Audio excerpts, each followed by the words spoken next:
Use Board to order, and our first order of business is the Pledge of Allegiance, so all please rise. Thank you, John. You're welcome. I pledge allegiance to the flag of the United States of America and to the republic for which it stands, one nation, under God, indivisible, with liberty and justice for all.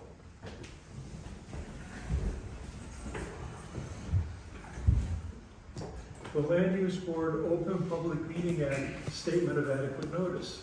I hereby announce and state that adequate notice of this meeting was provided by the Secretary of the Rockaway Borough Land Use Board, preparing a notice dated January 7, 2025, specifying the time, date, and place of this meeting, posting such notice on the bulletin board of Borough Hall, filing said notice with the clerk of the county of Morris, and publishing the notice in the Daily Record newspaper.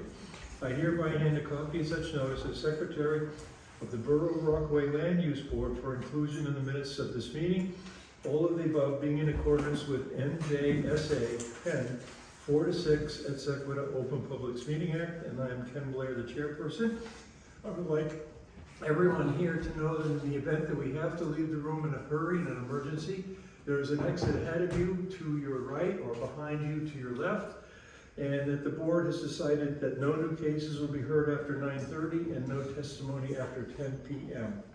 So may we please have a roll call? Mayor Tom Mulligan, absent. Ken Vanborg, absent. Joyce Fireman. Here. Ron Hammond. Here. William Butler. Here. Mark Howard. Here. Councilman Jim Hurley. Here. Porter Koch. Here. Janet Leonard. Here. Bob Schaefer. Here. Kim Rose. Here. Chairman Blair. Here, so a quorum is present. We have two resolutions to go over. We have Resolution LUB 102 for 9 Kelly Court. We received copies of this in the packet that was nicely delivered to us by our town employees. So would someone care to make a motion about the resolution? I make a motion to accept. Is there a second? Second. Is there any discussion around this motion? Joyce, you can't make the second. Oh, you weren't here. I'll second. Oh, it was Janet. Jan- Janet. Oh, okay. Yeah. Very good. So we have a motion and second. Any discussion on the motion? Seeing none, may we have a roll call vote, please? Ron Hammond. Yes. William Butler. Yes. Mark Howard. Yes. Porter Koch. Yes. Janet Leonard. Yes. Bob Schaefer. Yes. And Ken Blair. Yes. So the resolution is approved as written. Thank you, sir. You're welcome. Our next resolution is LUB 112, which is 4 Orchard Street. Again, we've received copies of it in our packet. Will someone care to make a motion? I'll motion to move. Is there a second? Second. Any discussions? Seeing none, another roll call vote, please. Ron Hammond. Yes. William Butler. Yes. Mark Howard. Yes. Barbara Koch. Yes. Janet Leonard. Yes. Bob Schaefer. Yes. Ken Blair. Yes, so again, the resolution carries as written, and again, thank you, sir. And we are now in a slightly awkward position. The applicant noticed their meeting, our meeting would start at 7:30. So in order to give the public the time to arrive here by 7:30, I'm going to declare a recess until we get to 7:30, and then we'll restart again. Oh, okay. Well, we won't declare the recess quite yet. We have other business to do. We have a correspondence from the Dykstra Walker Group dated September 30, 2025.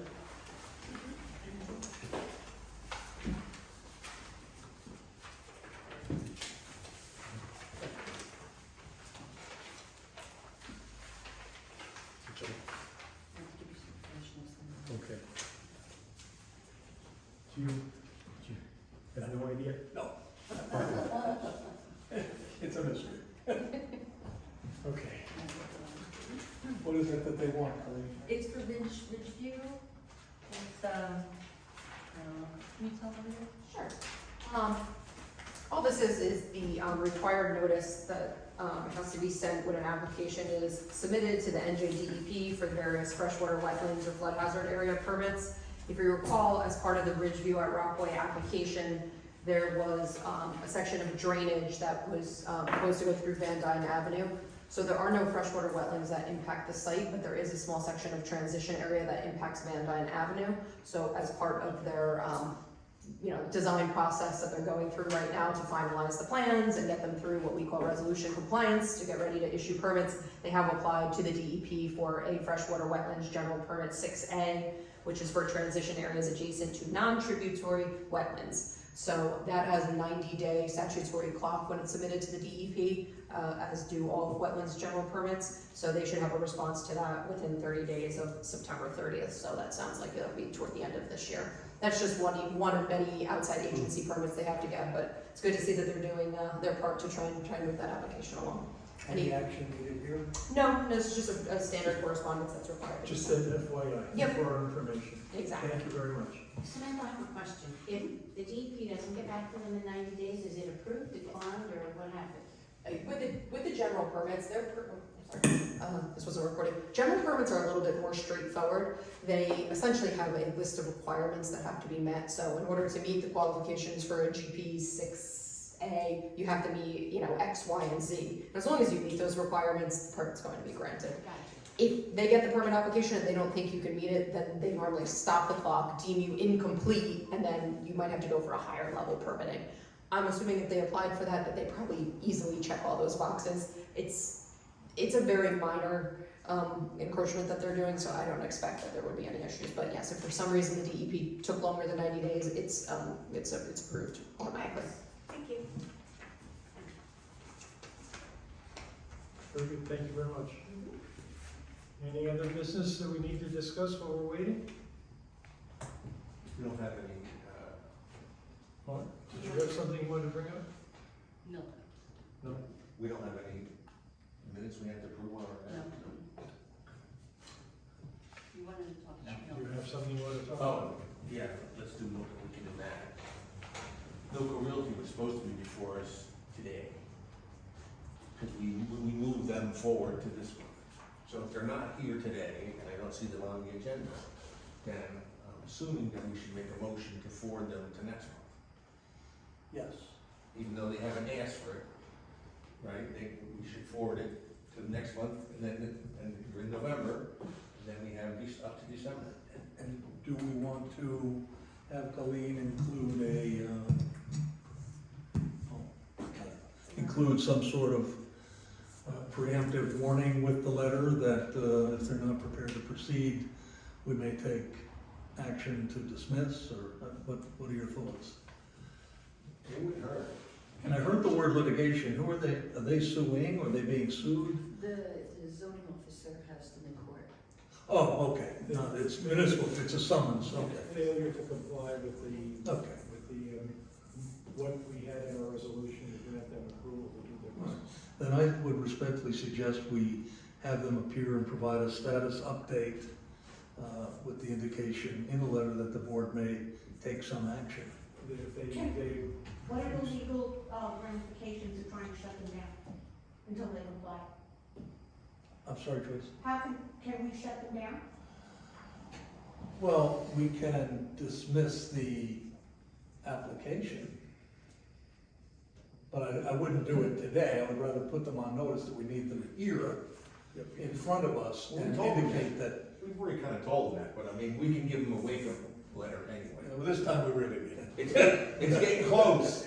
You know, December is it, and you only got 2 months. yeah, and this application was for them to allow trucks from their next door neighbor to park on their property, which added an additional business to their land, that's what started it all. Yeah, but they didn't comply to anything that we fought 4 years ago. Exactly. 5 years. 5 years, that's right, it's 5 years. So I Exactly, don't and that's- understand why and we that's- don't have the town shut them down. And that's why they're in court right now, because they're being fined by the zoning officer for not complying. How much are we fining them for, Colleen, do you know? A lot. It's adopted, $1,000? It's usually a recurrent penalty of Are they paying? somewhere between $500,000. I don't know that it's been imposed yet or finally levied by the court. Do you know? No, I don't. I'm sure a judge has to decide if the fine is just and justifying and correct. It's interesting because there's two pieces. One would be an ongoing fine pursuant to the Uniform Construction Code, which they would have to appeal to the County Construction Board of Appeals. That fine would just kind of go, and the other would be a fine for violating municipal ordinance, which would be heard by the municipal court judge. So I don't know which has been cited. There's no permit. There's no permit, so it doesn't fall under UCC. Right, but I don't know which venue the zoning officer used to Yeah, I mean, bring them to heel. yeah, I don't know. So can we put something in the letter that will take action, possibly Sure. shutting your business down? That's what I'm suggesting, I agree. So with that verbiage, we will shut your business down. No, Well- we would take away our resolution on granting them permission to operate their trucking business on their property. That's the only thing we can do. Which means you shut your business down, Well, he has to take his neighbor's trucks off his property. but not, but he hasn't complied with anything. But then everything's gone. What does that mean? Everything he makes money on. No. All of our resolution Oh. goes away at that point. Yes. All of our demands, that they work with the railroad, that they build a fence, that they do this, that they stop making noise in the early morning, yada, yada, yada. That they map out where all of their storm drains go, because nobody seemed to know, that they stop pushing dirt into the Morris Canal. Right. All that goes away. That stops. We never gave them a final approval, did we? No. No. And, well, there was an approval years and years ago. 5 years ago, we Yeah. gave them approval, Okay. and He- they, pending- With a lot of Pending- stipulations. pending them getting approval from the railroad, whoever Right. the owner is, which is a great mystery to everybody, it seems, that they could actually encroach on the railroad's property. So I understand that you're going to, the resolution and all this is just gonna go away. Does that stop him from operating his business? No, he just has to move his neighbor's trucks off his property. That was the big thing that brought him here. If he tells his next door neighbor, you can no longer park your trucks on my property, What about the dumping? And what about putting the screen up and everything else? the DEP would have to come after him for dumping stuff in the Morris Canal. So all the stuff that we. 1-800-CALL-DEP. All of the conditions that we put on our resolution, if we revoke that resolution, all of those conditions disappear. Including the noise and the working and everything else. Yes. He will just continue to operate as he has been. Exactly. If he removes the trucks. And He doesn't do it anyway. it appears, I mean, I've been by in the morning, I've been by in the afternoon, it appears as though he has continued to do business this old-fashioned way. He was still using the railroad property. We know he hasn't got approval from the railroad, although a fence has appeared there. We know that they haven't stopped pushing stuff into the Morris Canal. I don't know if he's making noise in the morning, I haven't heard that. It's a drilling operation, isn't it? It's an environmental, his main business is environmental contamination removal or abatement, something like that. EMC. said he hasn't stopped pushing things over. It doesn't appear to. He's still doing it. There's still stuff falling over the edge, if you go back and look. And there is also an impound yard for a towing company that rents part of his property.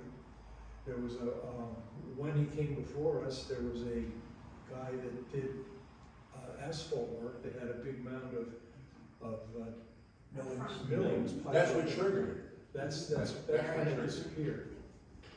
And he also now, based on our approval, his next door neighbor is able to park some of his dump trucks on his property. All right, that's Highland Trucking, right? Tyler's gone. Whatever the company is Tyler's they have gone. big dump trucks. Yeah.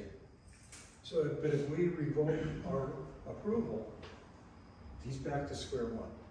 He has to get the trucks off his property, right, John? Yeah. And at that point, he has to do what he needs to do. It would probably provoke him to seek relief in Superior Court, because revoking whatever approvals we've granted would empower the zoning officer to issue yet additional summonses. If those trucks are still there. Yeah. Or the dumping, or the not getting the compliance from the railroad. Yeah, I don't know what the town authority has over dumping in it, or pushing it over the edge. Like outside of the zoning code, where I imagine there'd be maintenance codes and noise. It's definitely the There's a variety of ordinances, nuisance ordinances, contamination ordinances, dumping. that sort of thing, But the thing is, I mean, we made stipulations, a ton of stipulations when we did that. I don't even know if you were here when we did the first one, but we did a ton of stipulations on that he had to do. And it was legitimate stuff. It wasn't asking him to really twist his arm. It was just, don't put stuff over the side, so we'll put a fence across the back so you can't push your crap over the side. And don't be in the railroad, so we'll put a fence along the railroad, or get permission from the railroad, you can use that side. It was pretty simple stuff. And the noise. And people were bitching that he was, backing his trucks, doing the beep, beep, beep at 4:30 in the morning because he had to get his trucks ready to go. Dropping big things of metal. Yeah, loading pipe, I, just Yeah. rolling pipe. So we just asked for those things to stop. It was simple to make it happen. So John, And for 5 years, he just, did one of these, and I don't care. And the only reason why he came back before the Board of Adjustment, he talks that he's been trying all this time, but he wasn't doing anything. He came before the Board of Adjustment because we have a zoning officer now who has a set, and he went after him, and he took him to court, and the court said, you have to talk to the Board of Adjustment, see what you can do. And that's why he's back, not because he felt like doing it, or because he was doing the right thing. He hasn't done the right thing for 5 years, now all of a sudden he's doing the right thing. so I guess my one answer that I'm not seem to be getting anybody is, can we shut it down and stop his job? well, you'll recall that we are not enforcement. Can the town shut him down? Can, The town the zoning would, officer? but they most likely, if they would have to bring an action, a judicial action for a restraining order, or restrain him from doing his businesses there, or something of that nature, which the municipality may not want to allocate municipal dollars for, rather leave it in the hands of the zoning officer or the health officer to issue further summonses or citations, that kind of thing, because you've got a budgetary concern here too. Going to court sounds great, but it costs money. So, I guess my point is, why do we have any ordinances or rules or regulations? Because people can get away with everything because we want to. Well, technically, We can't. they cannot, correct, Just said we because could. The zoning officer can, And which we he's can't trying to do. afford it. Right. But to get a restraining order and shut them down. John, what's your best recommendation for us tonight so that we can hope for the best possible outcome, that they'll seek those letters and approvals and stop the dumping? What's the best course of action for us to take to get to an end where we'll be satisfied? I think we have to give him due process, which is why I suggested the letter, placing them on notice that we want an update and a status report, and that depending on the inclination of the board, we may take action that's adverse to their position. So can we make a motion to have you send the letter? Is it you who send the letter? Perfect. Okay, Yeah, I think Mark kind of made the motion Right. because he started, but we never really seconded it. Right. During discussion, so you're seconding. I'm the motion. seconding it, yes. So, so we're asking the secretary to send them a letter, asking them to be to our next meeting. Now, are you gonna write that, John? Because it should be probably more legalese than. I can send it certainly. Okay, so rather than our secretary or council will send it. For purposes of, When is our next meeting? Is it in October or I November? was just November. going to ask that question. November 3rd. 11:10? So that, 11:03. It's a Monday, because it's election. so leave it Just free. so you all know, you did hear Milko in March 31st. Yes. They had an amended application, WB 103. Roger Thomas appeared before you. He went over the 2018 prior approval conditions with the DEP, the County of Morris, and the railroad. Yes. He said it was an amendment to the application. You heard from Mr. Thomas Rankin. He's the owner of Milko, and he's owned the property since 2008. There's his company, there's a police impact yard, and an environmental company. And there's also a contractor yard. He said they were there before the board in 2017 and 2018 with an approval but with conditions. The pandemic had an impact and it was hard to communicate with outside agencies. The county was not at work. If you get all of the approvals, would it change anything to the traffic volumes? You asked the question. And they said no. it would continue as it is. So that's where we left off. So It had some I would neighbors say then stuff. that the letter should suggest that, not suggest, but require them to appear before this board to address various violations of the prior resolution and to address the apparent lack of progress on the current application, and to notify them that the board may take action adverse to their position. Mhm. Perfect. We want an answer, like we told them before, by December. I'm sorry, Mark? We want an answer from them by December. Yeah. Or we're done. Yeah. And then what? We're not gonna, I don't know, we're just not gonna carry this anymore. We're gonna cancel, we're gonna cancel. By the end of the year, we can't discuss it to the point where we make a decision here, we just wanna get them in.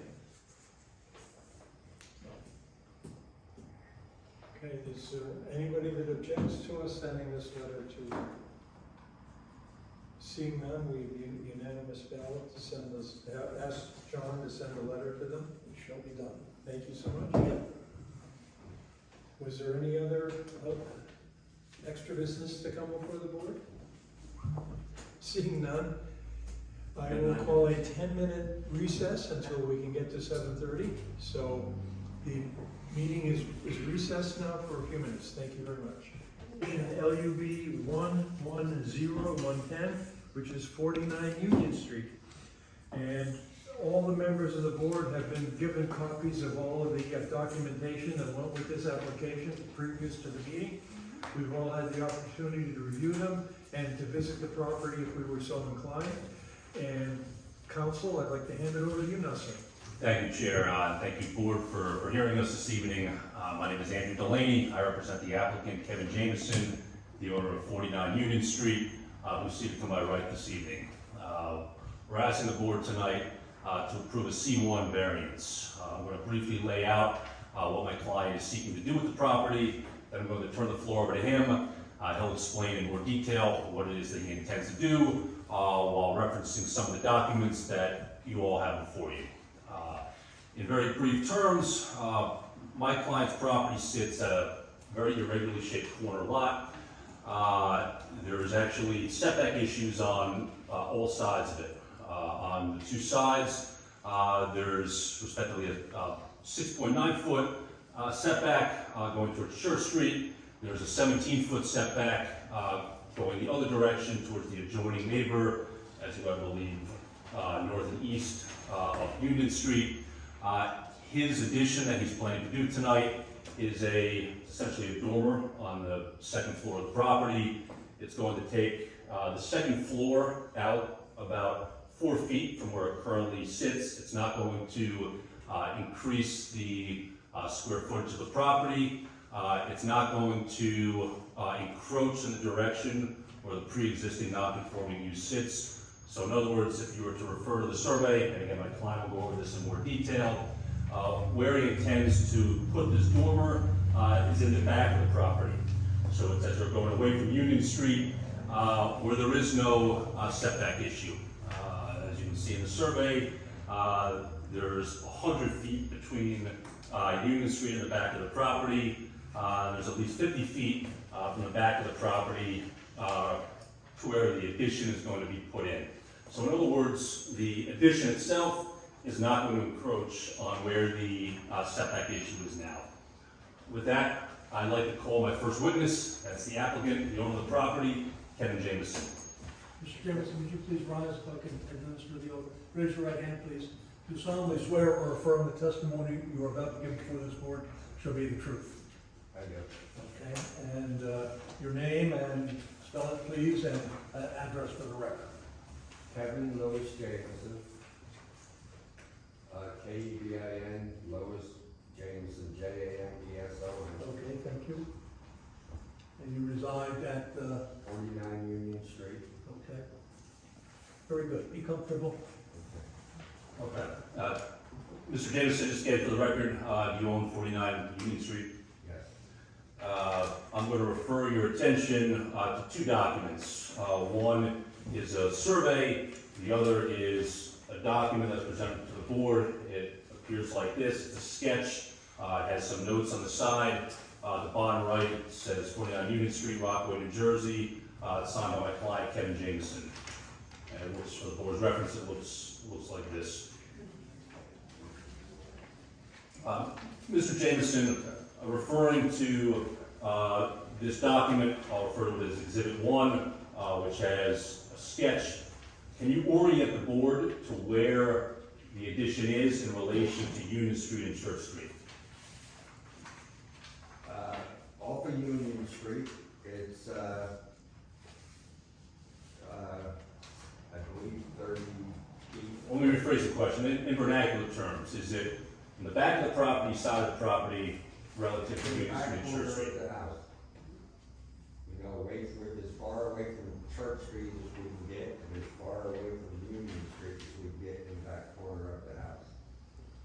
And in practical terms, or vernacular terms, what is it that you intend to construct here?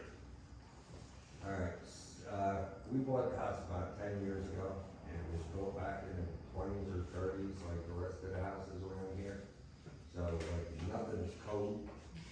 So little by little, over the years, like, when we first moved in, I had to replace the sheetrock inside. So as I was doing that, I sistered up all the ceiling joists, 2x4 ceiling joists with 2x8s. I put in headers over the windows. We put in new electric. You know, like everything we could do while we were there. Insulation, blah, blah, blah. So basically, I got the whole house up to code. The basement, and all the rooms, everything is good. Except for, there's an existing pair of steps. And they go up to the second floor. And when we first bought the house, it was insulated, sheetrock, outlets on the walls, lights, everything else, a piece of carpet on the floor. And I knew right away that that's illegal, you can't have it. And I'm afraid of fires anyway.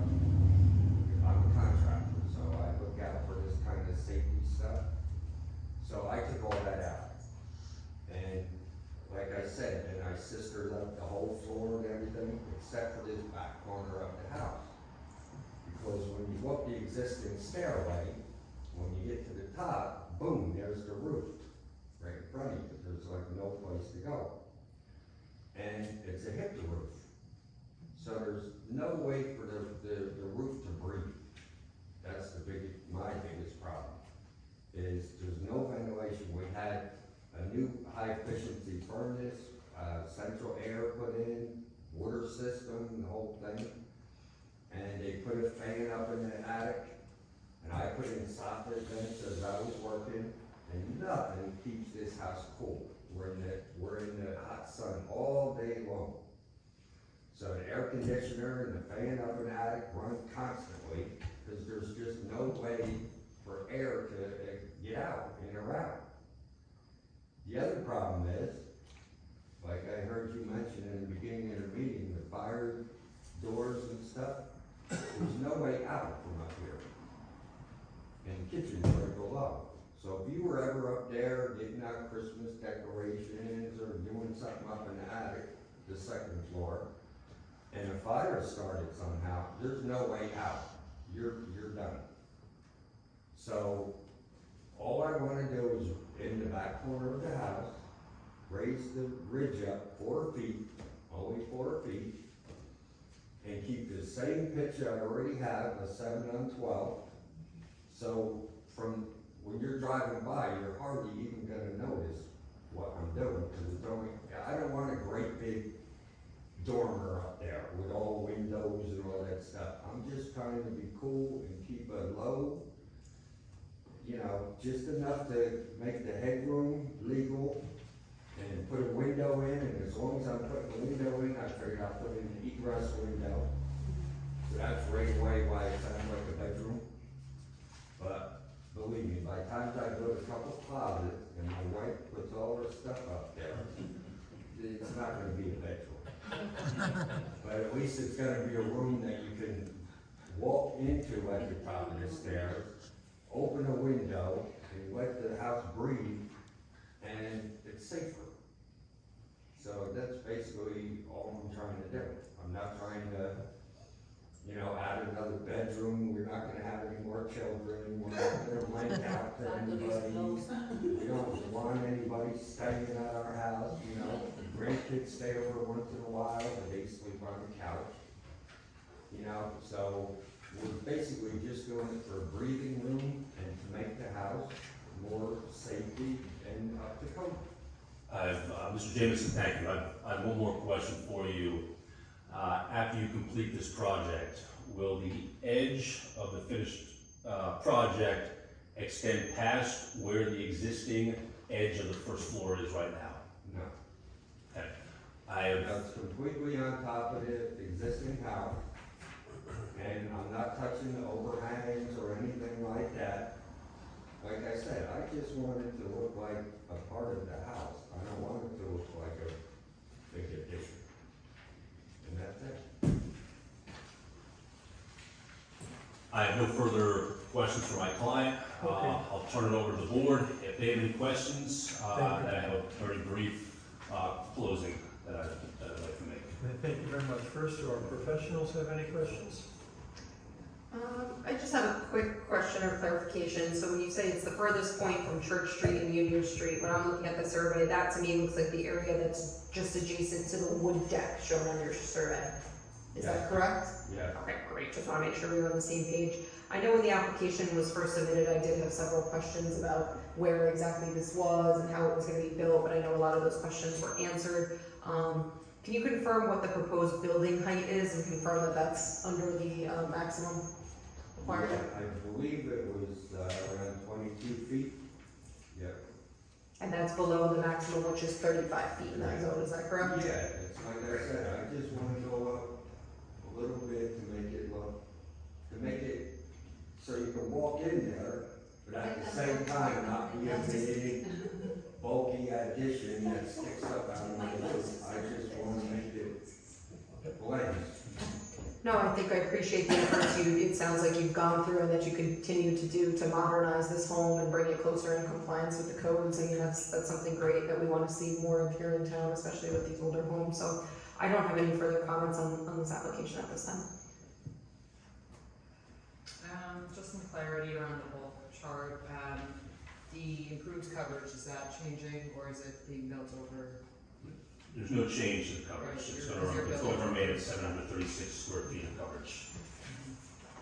And your variance that you're requesting is a technical because it's adding kind of massing to an already encroached existing house. I just want to confirm, this is Union Street and Church Street? Correct, So yes. it's 2 front yard variances? Correct, and side setback. Alright, so There we're it is. gonna just call it reset back. Correct. Catch all, alright.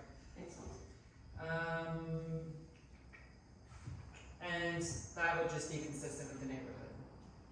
That's, I'll let my client, This house, so the, this new building? asking if, I'll answer for him, and we will, I'll let my client put it on the record. So we'll be within the character of the neighborhood, what you're looking to do with the, Yeah, I want it to go with my house. I don't want it to look different or, you know. I don't want to put windows and make all the neighbors mad. I just want to make it You more don't, livable. you don't want to make what we call a mushroom house, where you just put this big pop-up Yeah, on the side of your house. You want a nice blended in, useful addition on your house. Exactly. Perfect. I have no further questions. Thank you. Any questions from the members of the board? Yes, sir. Is there some significance to the oil tank being shown there, or is it just like a checklist item that you need We to show show that? that natural gas. We have an oil tank. Well, I'm just wondering, Yeah. it was shown on the plan. so just we're not, that oil tank is not part of any plan or anything. That's what I'm asking, It's is simply- there some significance? There's nothing, there's no significance, it's just there. Yeah, natural gas, we can still be able to. Yeah, the oil tanks, I checked that out when we bought the house. The oil tank's gone, been filled in, whatever. But I think to clarify, to help you out here, I think the excerpt that you're looking for, that's the excerpt that's in Boulder's report, that's from like an older version of the survey. Okay. There's a much more recent survey and that's not indicated on there. That was probably from when he pulled the tank, that's He probably. took the effort to show the profile and everything on that. Likewise, so, okay, thanks. Thank you. Any other questions from the board? I have one little question. when I drove past the house, which we all drive past the house, you know, every day practically, the roof is different colors now, so I'm wondering if your plan is to re-roof the whole house, or if you're just gonna try and match closely to what's This is already what there? happened. For the last 10 years, I've been wanting to do something like this, but, you know, I was working on other parts of the house, and now I'm finally to this part. But I wasn't in any kind of big hurry, because I figured the shingles are good up there, and as long as the roof is good, I'll wait. Then last year, we got a letter in the mail from the mortgage company said, put new shingles on or we're canceling you. So I handed all the stuff into the building department, thinking, and I started shingling. So I shingled 3/4 of the house already, thinking I'm gonna get the permit in a week and a half, and I'll do that back corner. So that's Gotcha. still not shingled. And that's fine, thank So- you, that's fine. The new shingles are beautiful, the old shingles are ugly. I just, like I said, I just noticed there were two different. That's why it looks like that, though, because I had You some. have good eyes. Thank you very much. Yep, thank you, we understand. Any other questions from the board members? I'd like to open the meeting to the public. Is there anyone here from the public that would like to question the witness about what they've just heard? Seeing no one, we close the meeting to the public, and Counselor, back to you, sir. Thank you. I'll keep this brief. You heard from my client. He unfortunately inherited a property that had this pre-existing non-conforming use. He testified to the numerous issues that are presented, including but not limited to fire safety issues, ventilation issues, lighting issues. He also testified to this application, this project he's doing is going to improve all of these issues. He's doing it in a way that's going to cause the least amount of impact. There's no harm to the neighborhood. He's keeping it in the character of the neighborhood. And most importantly, there's going to be no expansion of the existing footprint. With that, we respectfully ask the board to grant my client's variance application tonight. Thank you. Thank you very much. And I neglected once again to open the meeting to the public. If there's anyone here from the public that wants to speak and give testimony about this application. Again, seeing no one, we close the meeting to the public, and I apologize, that should have come before your summation. Will we have a motion from the board? I'll make a motion to approve. I second.